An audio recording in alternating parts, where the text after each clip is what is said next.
it takes a long time to realize all of these things that are internal to me right now may not be me.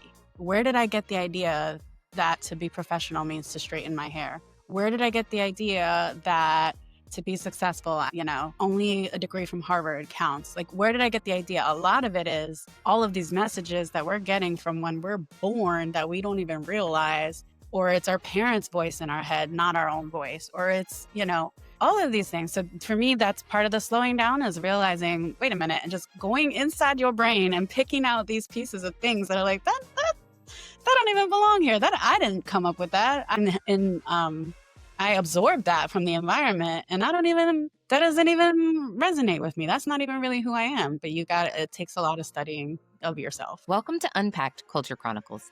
I'm Danielle Marshall, an equity strategist and executive coach, and I'm thrilled to have you here. This podcast is all about exploring cultural differences, similarities, and the ways that we can begin to bridge across them. Together, we're going to dive into meaningful conversations with guests from all walks of life. We'll share stories, insights, and practical strategies for navigating the complexity of culture in our workplaces, communities, and personal lives.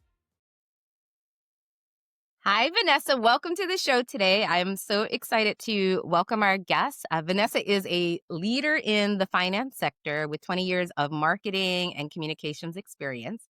She's a proud Nuyorican with too many plants and a coffee obsession, which is totally down my alley because I both am a plant mommy and a coffee drinker on a regular basis. But I can't wait to jump into this conversation. I think we're going to cover a lot of different points today. So Vanessa, welcome to the call. Thank you, Danielle. Thank you. It's so great to meet you and great to be here. And thank you for the invitation. I definitely, I would say I'm from New York, and I love being from New York because it is a world within itself of so many different people from all over the planet.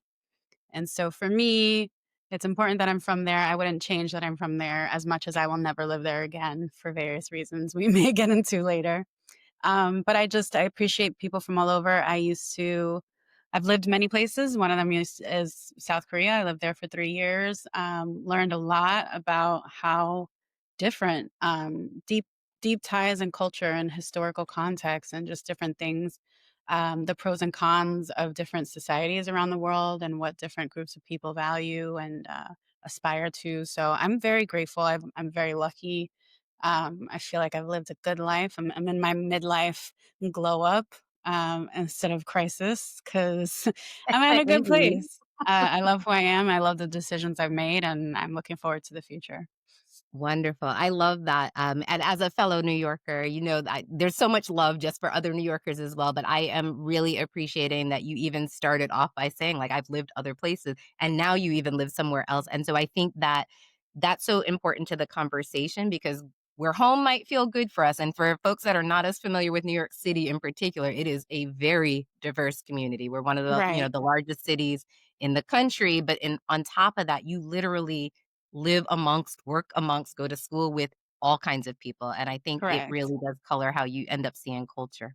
Mm-hmm. Um, so with that in mind, I kind of just want to dive into the conversation. Um, and, we talked about, even in just preparation for this call, we talked about a lot of different angles, and you had some really interesting takes on things. So I just kind of want to jump into the questions.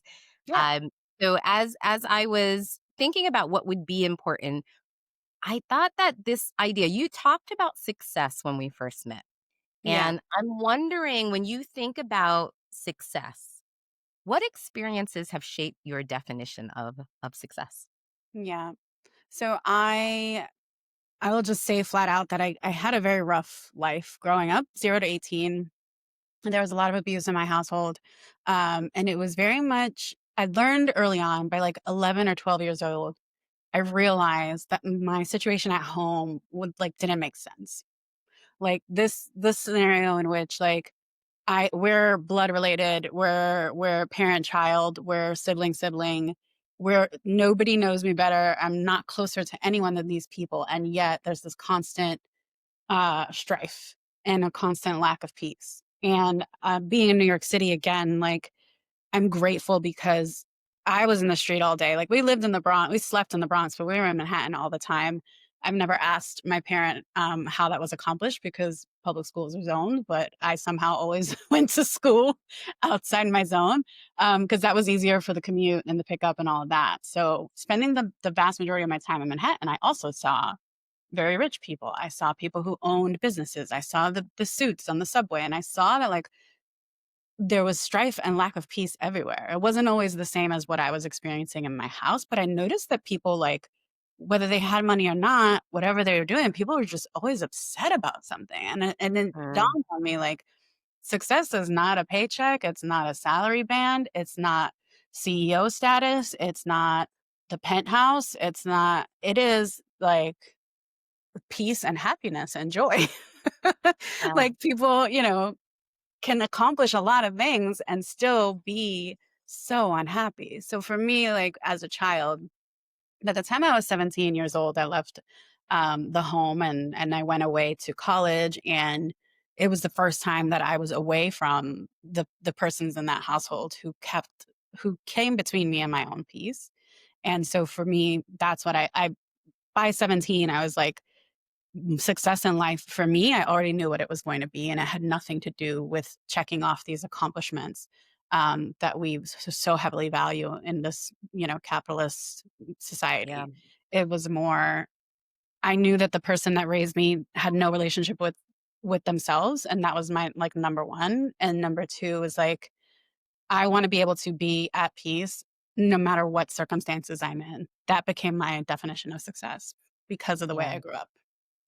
I'm greatly appreciating that in this moment because I think that you're right. Like we many times define success based on like the job title, how much money we have in the bank, but we don't necessarily think about the inner peace that we need or how we want to be in right relationship with other people. Hmm. And so, one of the questions I guess I'd ask you as a follow up to that is what would you offer to someone else who's struggling with that? I see so many people, and it doesn't even matter what age they are right now, that they just can't figure out like what success should mean for them. To me, the only solution, like, there's only one way to do it, and it's to slow down, and you have to plan time to self-observe. You have to whether it's time invested in therapy, whether it's time invested journaling. A lot of people are not connected to their bodies unless they break down and feel pain. But, like, you store anxiety in your body, you store depression in your body, you store, like, whatever's going on mentally manifests in your body, but you're not going to notice it unless you do it on purpose. So for me, Yeah. it was like, and it was one, slowing down, making the time, but two, understanding that, like, it took me years. I'm 41 years old. I started this journey of self-knowledge and peace at 17, right? So I think Mhm. sometimes people, they don't know where to start, or they're struggling with what how will I feel self-fulfillment? And that's like a psychological. That's one of the, the top, whatever pyramid it is of, like, Maslow's base hierarchy. y Yeah. yeah, of the hierarchy of needs and, like, basic needs, and then past, like, okay, I have a roof over my head, I have enough money to eat, and I can, take care of myself physically, and the actual peak, the pinnacle is self-realization. Um, you're not going to find success if you don't know who you are. I think sometimes people are always looking for something outside of themselves to, Mm, again, check a box and be like, "Okay, like, I that external thing I can aim at." yeah. Um, and that's how you and I had that experience myself. I went and did my master's in publishing. I decided I was gonna be a book editor. I accomplished every single thing on my list, and I didn't feel fulfilled. I didn't feel satisfied. Yep. And it was because I didn't know myself, and then I realized, "Oh, I don't wanna be in publishing, I wanna be in marketing." So I made that switch, but it was like, again, you have to take the time. I think people are so busy doing that they don't realize who they're being, Yeah. and Yeah. if you don't stop and slow down and pause and have patience with the process and go through it, it's not something you can pick up and put down. It's something Yeah. that you really need to dedicate yourself to, which is I ironic. love. Yeah, Yeah. it is, but Yeah. your being is also your becoming. Because Right. I have a slightly different take on this, but not too far Mhm. of a departure. But what I would say is like for me, success was always I wanted to be myself. Or at least once I Mhm. realized I wanted to shift how I was thinking about success. But in wanting to be myself, there was still this question of who are you? Who am And I? I Yeah. think that takes time, right? Because who I Mhm. was at 20 looked different from who I was at 30, definitely different from who I am at 40 plus now. And so Yeah. I think it is both the reflection period that you've sort of suggested, that pause, that slowing down, but it's also allowing yourself grace enough to change as you change, Yeah. And you also know? observe, it takes a long time to realize all of these things that are internal to me right now may not be me. Where did I get the idea that to be professional means to straighten my hair? Where did I get the idea that to be successful, I gotta, only a degree from Harvard counts? Like, where did I get the idea? A lot of it Yeah. is all of these messages that we're getting from when we're born that we don't even Mhm. realize, or Yep. it's our parents' voice in our head, not our own voice, or it's, all of these things. So for me, that's part of the slowing down is realizing, wait a minute, and just going inside your brain and picking out these Yeah. pieces of things that are like that don't even belong here. That I didn't come Yeah. up with that. I absorbed that from the environment, and I don't even that doesn't Yeah. even resonate with me. That's not even really who I am. But it takes a lot of Absolutely. studying of yourself. Mhm. And one of the questions I often ask, both of others, but myself as well, is by whose yardstick are you measuring? Because Right. again, like if I'm trying to define success based on who Danielle is an individual, I can't think about how Vanessa looks at success or anybody else out there. I really need to look at the internal workings of what makes me feel successful at the end of the day. Right. So I And absolutely understand love that that. like that's not what our system is designed for. So you 100%. have to, mass education, college, there's a pipeline happening there. And it's not designed to help you find yourself. It's designed to make you a good member of the society of what the society values. Yeah. And so whatever, I've had people, what I heard a lot, Danielle, especially, not so much anymore because of my age, but I wonder too about how Gen Z is handling this. I don't have kids, but this idea of like, this was my major. I picked this major because X, Y, and Z. And then when I graduated, I realized it's not me. And I didn't pursue that career at all. And like people were spending tens of thousands of dollars on college and then not even at the very least, I made use of the degrees that I Yeah. that I earned, right? But like wild things, like, oh, I studied biology and now I'm in finance, or I studied finance and now, I'm in like whatever. And so it's kind of like you have to also like stop and observe the environment and what it's feeding you and how it's influencing you, Mhm. and understand that like finding yourself is the very definition of swimming against the current because the current is not for finding Mm. yourself. That's not what it's for. Yeah, that's a beautiful Yeah. way to look at it. And like as Yeah. you're saying that, I'm like, that's me. I went to school and I was a speech pathology major, of which I realized about sophomore year, I cannot do this work. No offense to any of the speech pathologists out there, but I thought it was the most boring thing ever. I was like, I have to have the same conversation, pronounce the same vowels and consonants every day. I was like, this isn't going to work for my spirit. And so I Right. ended up making a major pivot. But part of, I would say, that understanding came from being in that moment with it, right? Like I had to Sure. go through that to realize like this isn't actually for me. Um, Correct. but but the other thing that you mentioned, and I just saw a story about this on the news the other day, is I don't know if it applies to Gen Z or more so the millennials, but there was a period in time where so many colleges and parents and everyone was like promoting go into computer sciences, go into computer sciences. And now all of a sudden, welcome AI on the scene. Computer Right. sciences is not doing what we thought it would have 10 years ago or even 20 years ago for some people now. And so Sure. they're having to go out and figure out what do I do? I have this degree and background in this, but it doesn't mean anything. Mm-hmm. And so several things. One, yes, you have to experiment, especially when you're young, when you're 17, 18, 19, 20. You're becoming who you are still. So, yes, experiment. But I think the key common commonality that you and I have is we realize this is not for me and we changed. Yep. Most people don't. They something deep down is telling them this is and they still keep going. Yeah. And then again, 40 years later, it's like, "Oh, you're having a crisis because the life you've been living this whole time that you're committed to isn't you." And you Yeah. feel like an alien in your own life. I've heard that as well. So it's like become experiment and don't be afraid to change, But at the same time, there's a difference between I'm adapting to the scenario of which I made my choices to the best of my knowledge at the time. To the best of our knowledge at the time, 10 years ago, nobody has a crystal ball. They did not Sure. know what was going to happen with AI. A lot of the things that change society are are initiated, that ball gets rolling by like these 1% of people who are at the forefront, whether it's at the forefront of business, at the forefront of technology. They know things a lot sooner than the rest of us, right? Yeah. And so because the rest of us are just going based off the common knowledge that we have, you make the best decision at the time. I think that's the issue. I find like people struggle to adapt, ironically, because they don't know who they are. So Yeah.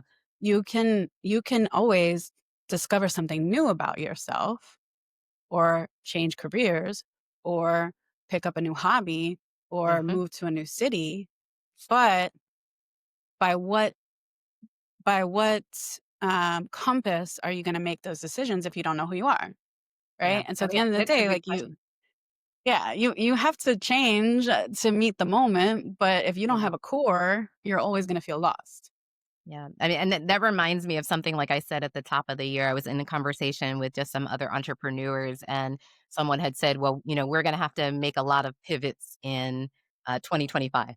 And I Right. laughed at the moment. I said, you're going to have to make lots more than you think you will, because Yeah. things continue to change. The environment that we're living in, for good or for bad in this moment, is just rapid pace. And so there are lots of things to consider. And you are different with each thing that happens as well. So I Right. really want people to attend to, I think, what you said. Um, Mhm. but this is a good place to just maybe pivot a little bit and talk a little bit about career transitions. There are a lot of people right now that are in the process of career transitions for a variety of reasons. And so I'm wondering from your perspective, like as you've made your own transitions throughout your career, what have these moments revealed to you about who you are? So, first things first, I'm really, really, really, really, really not afraid of change. And I preamble or preface with that because I wouldn't go around and tell people just be braver. You know what I mean? Like Yeah. just be less fearless. Like that's not helpful advice. But at the end of the day, that has been success for me. Again, I'm not married, I don't have kids, so I have had, but on purpose, by design in my own life, a freedom to change. Hmm. I've worked in religious administration, English as a second language, real estate, securities, banking. So, you know what I mean? And Yeah. diplomacy. I worked in a nonprofit diplomacy. Like I've been free to pivot, and I think that's the under. Like that to me is like people are trying to figure out how to change. You have to make key decisions in your life about what is most important to you. For some people, being in a marriage is more important than being able to change, right?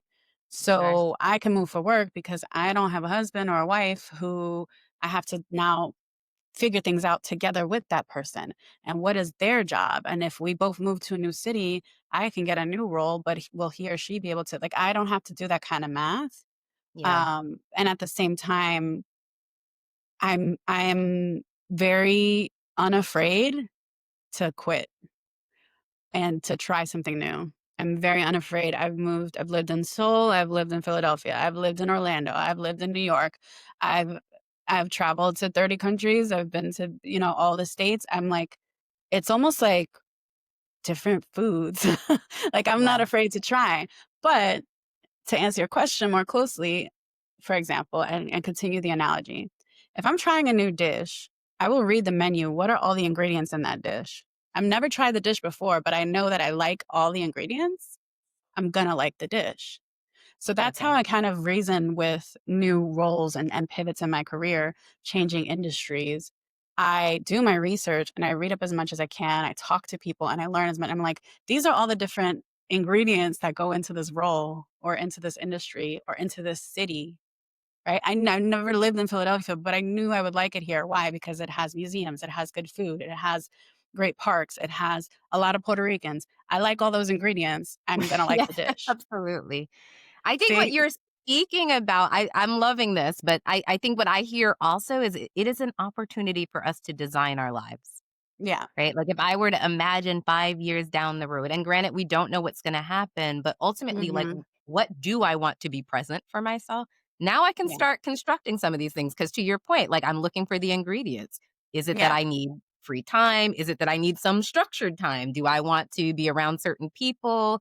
Like, all the Yeah. things that make us happy, you have an opportunity, and granted, I will say this, it does come with a bit of privilege. Like, I now have a Yes. daughter that's getting ready to go to college, and so I am redesigning my life as we speak because I'm like, what does it mean to now be an empty nester? And I Mhm. don't have the same responsibilities. And for folks who, to your point, are, they're married or they have partners, kids, et cetera, there may be a little bit less freedom that they have. But Yeah. even within that, you still get to make some choices. So what does that Right. look like? You And at the know? end of it that I think mostly what holds people back is not the circumstances, it's the fear of changing. And like even like my very best friend in the world, we've known each other since 7th grade. We talk every day for 30 years. She's moved once in her entire life. Once. Mm, yeah. And she's had the same career for 30 years, never done anything different. And so even going from like one nursing job to another one gives her anxiety. It's the Yeah. same job, it's the same environment, it's the same context, and it's still like the newness makes her anxious. And she's always told me, she's like, so I admire you so much because you're not afraid to do something new. And again, I think it's that I break it down that way. Like, yes, this is technically new, but it's not foreign. There's a difference, you know? Yeah. But I think it's also how people, like, receive that information. Because, like, as I hear you say all of this, we have very similar personalities in that way. Like, I'm like, "Jump Yeah. in, the leap and the net will appear," and, like, that's kinda my philosophy on life, Yeah. but that's authentic to me, right? Yeah. And so if I give that advice to someone else, they're like, "That is the last definition of success I would ever offer up," Yeah. because it doesn't feel right for them. And so I Yeah. think we do have to play with, like, who we are as people and, again, try to figure out what ultimately is gonna drive that sense of both success, happiness, well-being for us as Yeah. individuals. And it goes both ways. Like, you can feel a lot of safety and familiarity and routine and nothing changing. And there are people like even me, I sometimes one company that I was at, I felt uncomfortable because everybody was so comfortable. I was like, these I people get that. around me are quite content to do the same thing day in, day out for the next 20 years and never really make a movement. And that makes me like, if things are too routine and too, I was like, how am I going to grow? Like, well, I'm not going to get any skills here. I'm not going to learn anything here because Yeah. nothing changes here. Because so it goes both ways. I Yep. think it's to people's advantage, though. At the end of the day, what I've observed, as much as people are different from you and I, um, at the end of the day, no matter how much you hold on to what is working right now, something will change eventually. Like, I change before life forces me to. Yeah. And so for me, that I'd rather like, you're gonna be uncomfortable either way, Yeah. uncomfortable with newness or uncomfortable with everything being the same all the time. For me, it's just more of like a way I get ahead of the 8 ball. And Yeah. again, I think that way too, maybe because 'cause I'm in marketing, and marketing is constantly changing, and Yeah. change is Gotta not be on only the cutting occurring, but it's edge. happening faster and faster. But yeah. Yeah. I definitely appreciate that. Change Mhm. is the only constant, right? We know that Mm. something is going to change at some point in time. And even as I think about like sort of the roots of this podcast, like the idea was I wanted to be in conversation with people who did not share my perspectives on the world in all cases, did not share my Right. identities, because I could be stagnant, right? Or the listeners could be stagnant, or we could be exposed to new things. And what I Yeah. have personally found is my life feels richer for having tried out these things. Yeah. And I often say to folks, like even on the podcast, I don't get it right. I stumble, I make mistakes myself, and I'm okay. I'm still standing, but I'm smarter than I was before I went into the conversation. I my concern is not holding on to a mistake just because I've been making it for a long time. And I feel like people, whether Say that it's again. That's powerful. don't hold on to Yeah, a that's mistake just powerful. because you've spent a long time making it. Yeah, Um, Whether it's, again, the job, the degree, the boyfriend, whoever, like, I have someone in my life that she was with this person for a long time, and I that was the fear was like, "Well, I've already spent 9 years on this person. Where do I go from here?" And I was like, "Sis, don't hold on to a mistake just because Yeah. you spent a long time Anywhere making you it." want. Right? Because at the end of the day, no matter how long you hold on to it, it's not going to undo the fact that it's not for you, Yeah. no matter Ooh, how long I you hold on to it. I have so many feelings as you said that, because here's the other thing I'm gonna add on to what you said. Do not let other people's opinions of you Oh, make yeah. you stay in a bad choice. Yeah. Um, I once, we'll just say this, I was in a relationship that was not designed for me. That is Mhm. all I'm gonna say here, and it took me a while to get out of it, and then someone tried to come back and hold it over my head. "Well, you made this choice. You were with this person," and a lot of venom coming from them. And I was like, "I did make that choice, but I also unchose that individual." And so Right. I need you to understand we still have agency. We always have agency, and Yeah. I am better for it. And so I would encourage people to follow exactly what you just said. When you Yeah. have something that's no longer right for you, move on. No, let it go. Holding Mhm. on to it is not going to change the fact. Yeah, no kidding. No kidding. So let me ask you another question, because I feel like we could stay on that one for a minute. But for Yeah. the sake of listeners, as you were talking, you shared a lot about, like, sort of the things that bring you joy in this season, being able to try new things, so forth. But how do you discern where to invest your time and energy? Again, it takes a lot of listening to myself. And not only do I not hold on to mistakes, but I don't procrastinate on things that need to be done. So, for example, physically, I think a lot of us, especially those of us are in our middle, in our 40s, Mhm. you have a little ache and you ignore it and you keep walking on that foot, or something doesn't feel right, but you put off going to the doctor, or like I'm very much like the second it registers, whether it's physically or emotionally, I deal with it because it's Love it. only going to get worse. Yeah. So for me, it's a lot of me listening to myself, and I do a lot of analysis after I participate in something, after I go on a date with someone, after I spend time with friends, after I get off the phone with my mom. How did I feel? How do I feel now that this is over? How do because it takes we don't realize how long it takes. Like for example, I think it like if you were in a relationship, a serious relationship, a monogamous relationship for a year, they say it takes like a good 2 years after that breakup to fully process everything that you experienced with that person because you're Mm, intimate sexually, you're intimate emotionally. If you were living with the person, obviously, psychologically, divorce is like a death, right? And so for me, yeah. it's kind of like I think we can often just walk around with a splinter in our toe for the sake of it. Like people just they'll allow something to snowball, and I don't. So I immediately analyze, and then whatever didn't feel quite right, I don't like how I felt after that conversation. I don't like how I felt after that activity, or vice versa. I did that thing and it was so awesome. Like, just less of what doesn't feel right and more of what does feel right. And it's not going to happen naturally. It's not just going to happen. You have to decide. Right. And so there's only so many things I can do in 7 days or with a limited budget or with, most of my friends now that I moved from DC to Philadelphia, they're not here. So I have a lot more alone time now than I did when I was living in Northern Virginia and deciding how am I going to spend that alone time? Am Mhm. I going to mindlessly watch TV for hours and hours? Am I going to volunteer? Am I going to, you know what I mean? I keep stock of like, if this is how I'm feeling, this is what I can do. I can remove or add.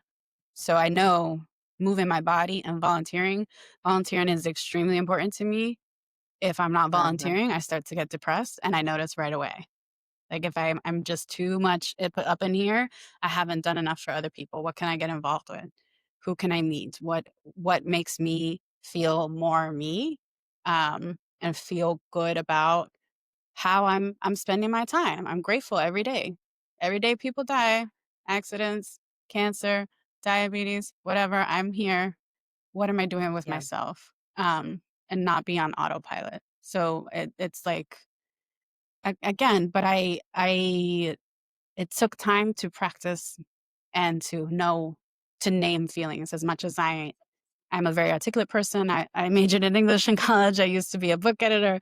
I have all the words, but it took me a while to learn the range of feelings after leaving my childhood home because there the only feeling that was very clear was anger, right? But underneath the anger there was fear. Underneath the anger there was depression. Underneath the anger there was anxiety. So like kind of like teasing that out. It's almost like if you have a chain necklace and it gets in a big knot and you take that knot apart little by little, you start naming things. And I try to do something new. I don't go to the same restaurant over and over. I don't do the same activities over and over. I try to do something new all the time to learn something new about myself, like you were saying earlier. But Mhm. yeah, it's more about paying attention. I think people just are too on autopilot all the time. Yeah, that feels real as we're sitting at a time where so many people are like doom scrolling and we're like on attached to our phones constantly. And Yeah. even as much as I'm conscious of it, like I've had to tell myself at this point, leave your phone in the other room. Mhm. It's so easy to slip into that pattton. And the I left makers it of, oh, go ahead. I left my phone home for a day and Ooh, learned a how was lot that? about well, 1, I was able to leave it home because, again, I where I'm living now, I haven't been here for less than a year yet, so I still don't know if I'm trying to go someplace new, I need the GPS. But that Sure. at that point, I was just going around my neighborhood, so I knew I wouldn't need the GPS, and I was like, "Worst case scenario, I get into a car accident and I have a problem, somebody will help me." Like that but I did, I felt a little bit of anxiety there about what if there's some kind of emergency, what will I do without a phone? But past that, like, initial 15 minutes driving around town for the next 3 hours, did I miss my phone? No. Yeah. No, I did not. Probably not. And you know what's so funny about that? Both of us are Gen Xers, so, like, we clearly grew up before there were cell phones. Like, I remember getting my first pager, like, my beeper, and my grandmother made a big deal out of it. She's like, "Only doctors and drug dealers carry beepers," and it was so, like She it was wasn't such a fun. wrong. No, she She wasn't wasn't wrong at wrong. that time, that was accurate, but, like, how the Yeah, world has changed and evolved, and so we have to, again, we have to pivot and keep up with the things now, but sometimes the very things that have proven to be conveniences can actually hold us back too. it starts to cripple us. It does, absolutely. This episode of Unpacked Culture Chronicles is brought to you by Culture Principles, a coaching and consulting practice helping people build real inclusion from the inside out. Because inclusion isn't just about policies, it's also about our people. And while strong policies matter, it's cultural awareness that brings them to life. Our cultural competency coaching program supports leaders, team members, and change makers alike in showing up with greater clarity, confidence, and care. To learn more, visit us at culture-principles.com/coaching. We'd love to work with you. So, Vanessa, I'm going to like do a major pivot in this conversation right Sure. now because one of the things that I know I definitely wanted to talk to you about because you had such interesting ideas about this was work Mhm. and work culture. And so, because the podcast is definitely talking about culture at work, um, this season, but also just at a time where the world feels kind of difficult to just navigate in general.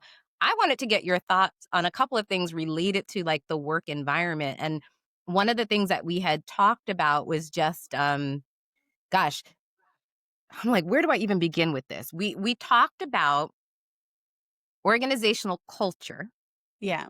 in particular related to transitions and layoffs.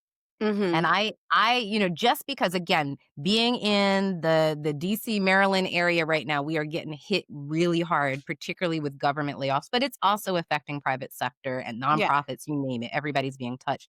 And so I just wondered, like, again, from your perspective, what are these transitions, layoffs, the things that we're seeing uncovering for us when we start to think more about organizational culture? So, th the 2 buckets for me are, 1, business as usual. Like, this is what corporations do. Um, they hire like during the pandemic, for example, or any other point in recent history where the pendulum swings, the people have the power. They're out there desperate to hire and they're acquiescing and okay, you can work from home and okay, you can do this and like offering the flexibility. And then when the pendulum swings and they have the power back, then they're like, we hired too many people. And no matter what the economic situation, we must deliver returns for our stakeholders, which is makes no sense. Nothing in nature grows constantly, but okay. Um, no matter what's happening in the economy, stakeholders must get their dividends. Therefore, the way we're going to balance that budget is by laying people off. That's the name of the game. The other bucket for me is now we have a president who's running the government as if it were a business. And so that is creating, to me, is it, yes, they're being laid off, but I wouldn't lump government layoffs into to the normal That's fair. machinery Yep. of corporate. But either way, what I've learned about it, I was laid off this year, only for the second time in my career. The last time I was laid off was like maybe 7 years ago, from a much smaller, like a small family owned business, which is different. Um, for me, what I think we need to do in order to have mental emotional health and to be better colleagues and have a better work culture is find a way, and it is like walking a tightrope, but there is a balance to be struck between being professional and being personal. And I think people get paralyzed in all of the feelings that happen, whether they were the ones who were laid off or their coworkers were laid off. I think people they feel sad for their coworkers that they really like that got let go. There's survivor's guilt. There's almost again like a death, a major job loss because that's a lot of salary I'm missing. That's I don't have medical insurance. That's affecting, it affects everything. So I think people can kind of, when it comes to corporate culture, freeze. They freeze in the moment and don't know what to do or say. And unfortunately, then they do nothing. They don't like try to offer support. They don't keep in touch with you. If you were the one who got laid off, it's hard enough to deal with, but then you're feeling like, wow, it's like I never existed. It's like I was never there. And that feels really sucky. So for me, I think with corporate culture and the layoffs happening is kind of like I tend to think of it and approach it, and I think it's starting to catch on regardless. The word community. If I think of the workplace as a community, what do I offer this community? How can I make it feel more of a community, even in ways that are unconventional or that feel a little uncomfortable? Or I might say something and, the person may not respond or may not receive it well, but at least I know that I'm trying to, we all, if we think of it, treat each other like human beings. And again, you have to take the time. If you're on back to back calls and you got to answer those emails and you have that deadline, where in there have you decided for these 30 minutes, I'm going to be a human being and I'm going to reach out to a colleague who got laid off, or I'm going to reach out to my friend, in the other department who's worried that she's next on the list or something, some measure of humanity in every 9 to 5 day, again, takes a lot more slowing down and being mindful. But the fact of the matter is we would all benefit from it, no matter who's, again, keeping their job or losing it. If we all showed up to work with more of a community mindset than a capitalist mindset, it would go a long way. Yeah, I definitely appreciate that. I do think that there is something really important about, again, it's both the slowing down, but it's also the caring for people. And I Right. do wonder to some degree how much we legitimately care about one another when we walk through those doors. Right. Um, I get the sense that it's hard for people to slow down. Mhm. Um, but again, I connect it to that greater why. When I'm clear about my why, Right. I'll take all the time in the world Right. because I know that being able to be in right relationship with people, be able to have conversations where trust is clear, and that we have connection, it means that when we get ready to do the work together, it's so much easier. because I'm not Right. always looking over my shoulder, wondering if I can trust this person, wondering if you're gonna Right. complete the assignment, or are you gonna stab me in my back and take credit for it? That's gone. Correct. Correct. That's gone. And again, that it's a lot of resisting. It's a lot of swimming against the current. It's in resisting. It benefits corporate America if we see each other as competition and survival of the fittest. And, especially they want you to be a team all year until it comes time for annual reviews and bonuses. And then you're competition, right? They want you to act like family until they pit you against each other for the promotion. So at that point, my thought is whoever is, and again, these corporations they exist for a reason. They have their history, they have their purpose. I'm not against capitalism. I'm against capitalism in the sense of we have personal freedoms and yet we're still mostly all of us out here eat dog Yeah, while the people at the top of this, economic ladder are good no matter what. And at the end of it, there's more of us than them. If a company is making billions and billions in net revenue, it's because of who? Because of me and you. So why don't absolutely. we treat each other better and make the situation better for us and demand from them, whoever they are, right? Yeah. Because at the end of it, it's everybody's turn. It's everybody's turn. I put into a situation what I hope to get out of it someday. Today I'm getting laid off, and today you're keeping your job, but years from now, you're gonna be the one getting laid off. And then at that point, you're gonna wish that corporate culture was different. But did you make it different? Did what you could in your power to make it different so that it's a better place for when it's your turn to get laid off?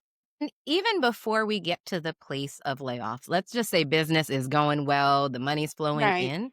I still want to work in an environment Yeah. where there is a good level of relationship and some kind of collaboration with my colleagues. I want to be able to co-create with people. And I get that that's my preferred way of being. Yeah. But I can see the challenge also with colleagues who were raised very much in a patriarchal, paternalistic sort of society where I know better than you, right? And there's Mm. competition is the driver. It is the Mhm. driver. Mhm. And so I just wonder from like your perspective, whether we're talking about transitions or even just being in an organization, like what have you found that helps to maybe level the playing field a little bit more along those lines? The playing field is not ever gonna be level to me personally. That's again, and I the reason I value capitalism is the freedom aspect of it. And again, because I realized early before I turned 17, the caveat I didn't mention earlier was that my sister is 12 years younger than me and my parent was single. So I was the second parent and I raised that child to a degree that I realized later on was a form of abuse is being parentified, right? Yeah. But the silver lining of that was me understanding, oh, this is what it is to have a child. And this is what it means for my future and my freedom to make a choice. Because at the end of the day, Mm, I don't think the playing field is ever going to be leveled. And I don't think that life is a game. You see what I'm saying? absolutely. And I don't want to play the game. I Yeah. don't want to play the corporate game. I don't want to play popularity contests. I don't want to do lip service. I don't want to do work that means nothing to me. And I'm free to choose to walk away from that. So for me, if a game is being played at all, there's a certain amount of it that's never really going to be fair. I mean, and if you wanted to like an analogy with sports, at the end of it, some people have better skill than others. That's why they win the game. So was that game really fair? No, it wasn't because one person was better than the other. One person had a longer arm. Yeah. It was unfair to swim against Michael Phelps because he has the anatomy of a fish. It was unfair. He had an unfair That is fair. advantage. You That see is what I'm fair. saying? Yeah. So I like, don't disagree with you at all on that yeah, point. I yeah, it's kind of like the truth for me. We'll never know the truth, but we can get right. to a more complete version of said truth. And so like when I look at fairness, like that's the reason equity is always going to matter to me at the end of the day. Yes, It's never yes, going to be equal. And so like this whole conversation that people are having around like, oh, we're just going to give people exactly the same thing. I'm like, but we don't need the same things. Right? And we right, have to stop pretending that we do. right, Because right, to your point, do not put me in the pool with Michael Phelps, right? Like, I'm just right. not going to. I don't care how good of a swimmer I am, I'm not him. It doesn't make sense. Right. And then Not you at so all. one of the things I used to work at Freddie Mac, and they did a large amount of research on the redlining, and they had a very burden of responsibility, to your point, on equity for housing because we are the ones who made it inequitable in the first place. The housing Absolutely. industry is responsible in large part for the wealth gap between white Americans and everybody else, or for the home ownership gap between white Americans, black Americans, and brown ones, right? So if we had not been detrimental in the first place, maybe things would be a lot more even right now, but they're not, so we gotta make up for it. We purposefully destroyed people's chances of owning homes. Now we have to purposefully facilitate their ability to do so, make up for that we Yeah. caused.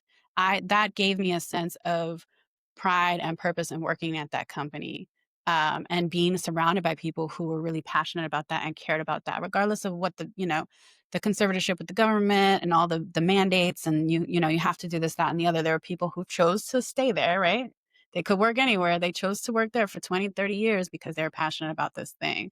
In terms of, to me, if something becomes more equitable, it is no longer a playing field. The word, the game to me is the part. It ceases to be a game and becomes a system that either a system that increases equity or decreases equity.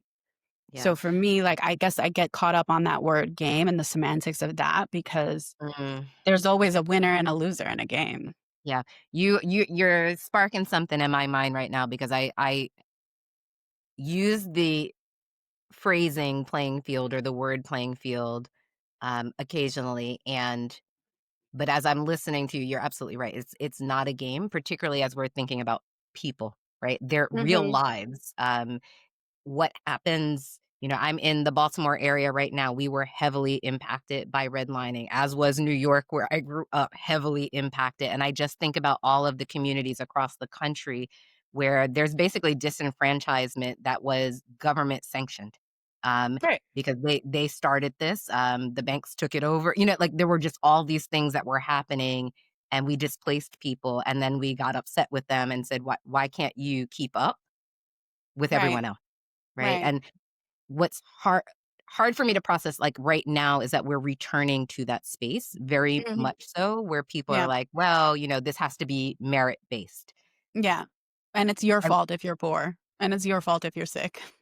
yeah, yeah, Which never yeah, mind that it's you live in wild. an area where we don't worry about water quality or air quality and pollution and, like, all these things, or your Listen. educational system is trash in your particular neighborhood, but it's Yep. your fault and you have to catch up. Yep. So there's a lot to process in that, but I'm appreciating again, like your phrasing around this isn't a game because even that word Yeah. playing field indicates that that is exactly what it is, and it couldn't Right. be further from the truth. And resisting that because what is a game is the stock market. What is a game is private equity. The gleefully just gobbling people up like it's, Pac-Man out here. They're they're playing a game, but we're the global majority, the people who are actually doing the work. If we came together more powerfully, things Yeah. would change. Yeah. So where do we go from here? Right? Like this, we've never been in. Well, I shouldn't say never. There have been Yeah. other times in history where we've had really challenging moments, Yeah. but we're finding ourselves back in that type Mhm. of period of time. And I'm always curious about, like, what other people think on, like, what's next? To me, the answer is always the same. And if you have a chance, everyone in the world, Google, I think it's like Trevor Noah. I feel like he is on a podcast, but it's a video. I saw it on YouTube. And he's basically saying the great trick of capitalism is now you have to purchase community. You have to pay someone to watch your child. You have to pay someone to do this and to do that. He was like the community that he grew up with in South Africa, we became so privatized and we're behind our gated communities. It's gated. You're keeping people out, but you're calling it a community. Like the irony of that in the United States is masterfully, spoken of, and he covers that. But to me, that's always the starting point. I Yeah. cannot do anything about the world if I'm not doing anything about my neighbor. Like, anyone can spend more time getting to know their neighbors. Whenever I move to a new place, it is my responsibility to understand in this neighborhood that I live in, here's who's hungry, Here's who needs a job. Mm, Here's who, whatever. I just read on social media this morning that people are going into the buy nothing groups on Facebook and offering to get their neighbors who are losing SNAP benefits groceries. One person supports one person, one to one. Can you imagine? yeah, It's my responsibility to know, like, for example, I say Philadelphia because that's the what people recognize, but I technically am a legal resident of Delaware because I'm right on the line between Delaware and Pennsylvania. sure. And I spend a lot of my free time in Philadelphia because there's nothing to do where I live. But I'm a legal resident of Delaware by design. I chose Delaware instead of Pennsylvania for many reasons. I decided I went to, I saw an event was happening. Be curious, go learn more from the people in your community who are experts on your community. So I went to the ACLU Delaware event. It was free. Why not? Showed up. Do you know how much I learned in like 30 minutes that I didn't Yeah. know? The state of Delaware, for example, has banned cooperation with ICE. Do you know how happy I am to know that? And now, because it happened in this one little state, other states can follow, right? So to me, my where do we go from here is not, that's not a question to me. That's always going to be the same answer, regardless of how bad things get or how things change. If you find some people power in your community and support it and show up to, many hands make light work, you see at least what you can affect in your own sphere. And it helps you stop the doom scrolling because there's much that you really can't do anything about. 90% of I what's going on, you can't yeah, change. yeah. How about But that? what are you doing with the 10% that you can So affect? Yeah, that speaks to my heart on a deep level because I yeah, have said from the beginning of it's been some years, but definitely within this particular calendar year, that the thing that I need to be concerned most with is what is in my sphere of influence. right. And I think when I say that, sometimes people are like, "Oh, well, you have a particular job, right? You work in the equity space, or you work it as a coach." And yes, those are absolutely within my sphere of influence. But I think what you're driving home right now is our sphere of influence connects back to our community. Do you Yep, know what's happening in, literally next door to you? What does your yep, neighbor need? Who are they as a person? Where do they come from? What do they value?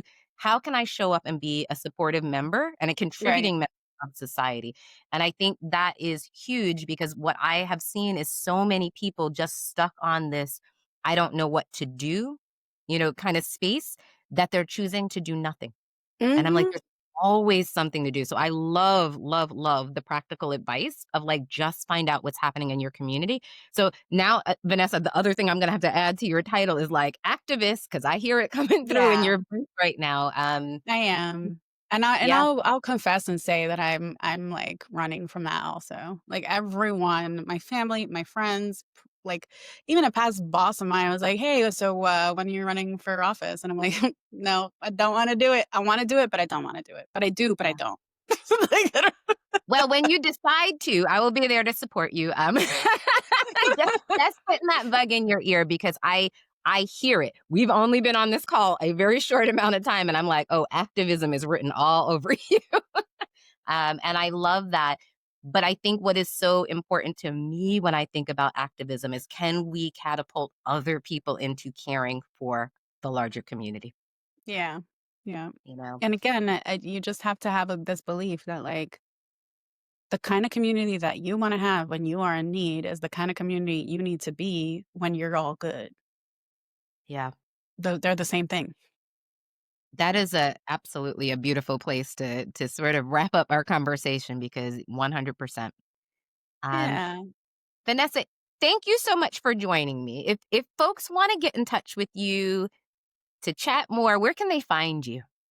You can find me on the social medias, Philly Nessa, one word, or on LinkedIn. Just search my name, and I'm the only one with this hair. There's other Vanessas out there, but this is my.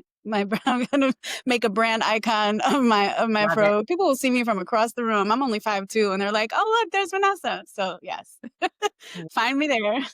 So we'll get that in the show notes. But additionally, if we can grab that link to the Trevor Noah YouTube clip Yes, that you were talking about, I'd love to drop that in the notes as well. But it has been wonderful. It has been an absolute pleasure to sit down and chat same with you. Thank here. you so much. Thank you, Danielle. If you enjoyed this episode, be sure to subscribe, leave a review, and share it with your network.